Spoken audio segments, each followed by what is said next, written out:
G'day guys, Tom and Wade here from Different Drop with a really interesting tasting today. One of the most dynamic young wine producers in Australia, one of our favourites, and two of the most lovely people in wine in Australia too, and that is Tessa Brown and Jeremy Schmolzer from Vignerons Schmolzer Brown in Beechworth. We've been working with Tess and Jer now for close to 10 years, since they started their little operation there in the higher altitudes of Beechworth. And we've always loved what they do, hey Wade, like it's just one of the most interesting wine projects. They're very, very clever, innovative, experimental, thoughtful winemakers. 1 foot in the old world, 1 foot in the new, and always pumping out interesting things. And they've got a brand new range of wines here that we're going to have a quick look at. Yeah, so the Beechworth series is all about exploring sort of high altitude vineyards within the Beechworth GI. So these are the sites that Tess and Jeremy really love to work with. I remember I was at their place. They have a vineyard right up the back of Beechworth in Stanley, and I was there in 2016, so it was quite a hot year that year. And it was like January, and we took a drive up to the block, and I was wearing shorts, and it was freezing, and it was January. It was like 40 degrees down the hill, and then up there it was like 18 degrees. Yeah, there's pictures of their vineyards in snow, I think, which is it's pretty rare. Yeah, it's freezing. Whereas, like, you know, down lower in Beechworth, it gets quite warm, so you get these big, sort of richer styles of wine. But way up where they are, it's super pretty, high tone, like really delicate wines. And so this whole series is about showcasing that sort of across a few sites in the region. So they've made their kind of entry level blends. They've got some fun, kind of easy drinking wines. Then they've had their single site wines, the Vignerons Chardonnays and Pinot from the Vignerons vineyard across the road from their place. Their own Thorley vineyard wines, which are starting to come online. This is a new range. It's just called the Beechworth range, and it's taken from Vignerons, from Thorley, from a couple other sites up in the higher altitudes in and around Beechworth. Which, as Wade said, is what they love to work with. And the wines I find from Tess and Jeremy are always really aromatic, really pretty, really finely structured. They feel almost old world, but yeah, again with the Australian, flavour profiles as well. Yeah, so Jeremy's, well, they're both like massive Riesling freaks. So this is the Riesling. They make some of the best Riesling in Victoria at the moment, in a whole range of styles, right the way up to like kind of quite sweet. But this is probably, I'd say it's probably the driest Riesling.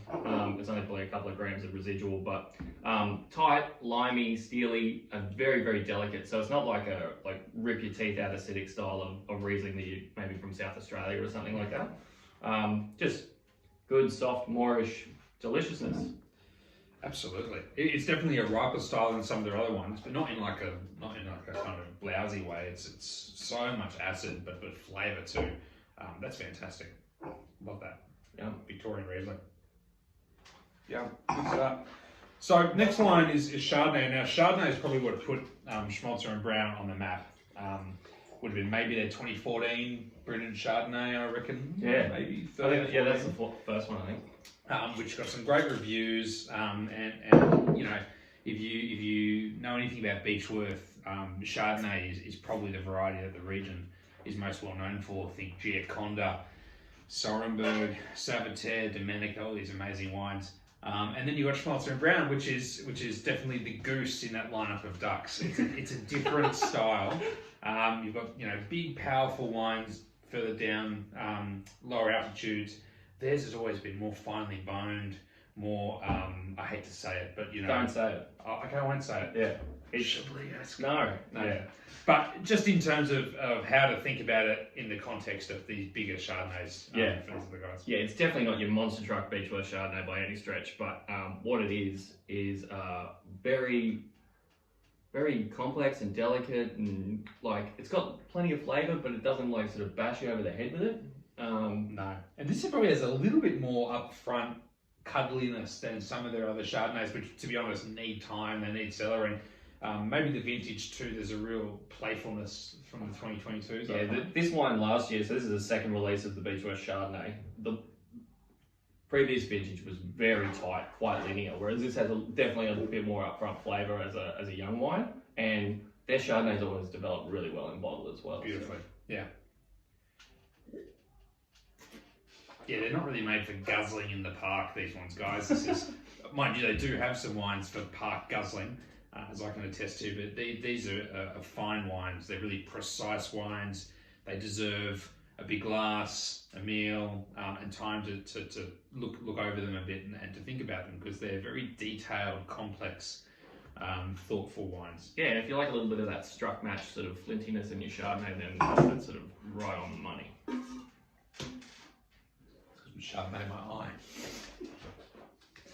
Good one. Nice one, Tom. Delicious. Mm.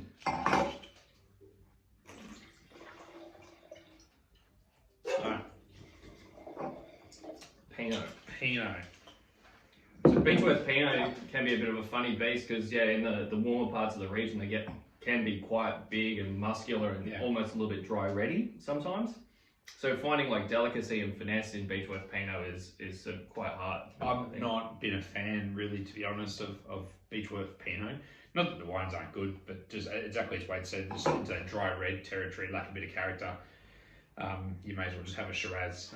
This, on the other hand, you can see the colour there. Yeah. Really, really pretty, perfumed, elegant. This might be my pick in the lineup, actually. Looks great, eh? Yeah. Really, really beautiful sort of perfume, strawberry, a little bit of savoury, sort of mushroomy kind of character as well. It's definitely got an earthiness to it, but it's really driven by those silky red fruits.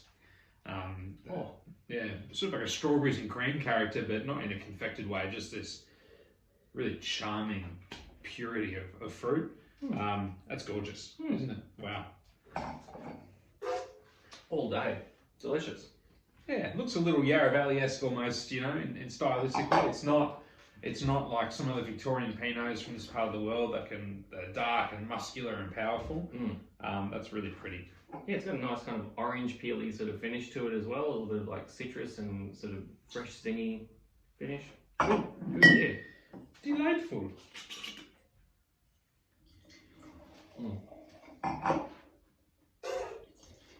And then Shiraz.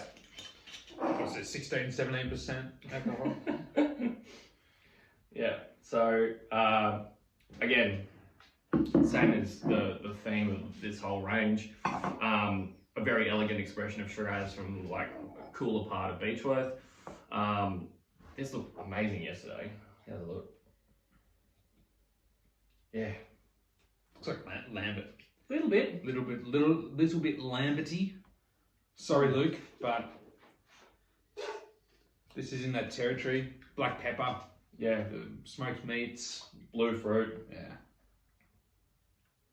But the softness and the suppleness of that palate, like that's gorgeous.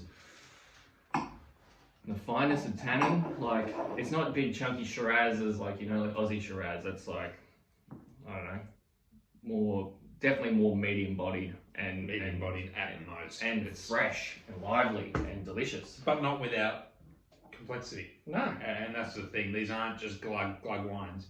There are layers and detail to these, but in a medium-bodied sort of balanced frame. And that's what I just love about Schmolzer and Brown and their winemaking style. I've changed my mind. The Shiraz is the pick? Yeah, that looks excellent. I like all four of them equally. Sure, Tom. Cool. They're all great. Guys, we've been really championing Tess and Jeremy's work now for a long time. I remember we reached out to them for the first time, possibly after seeing a couple of reviews or hearing what they were doing, and I slept on the floor. I ran into them at a tasting down in Melbourne, and I remember it was a Beechworth tasting, and the room was full of all the big names from Beechworth, you know, G. Conda, Saviteur, Castagna, etc. All the wines are great. And then Tess and Jeremy are in their corner with their humble little operation. They had probably 3 wines then.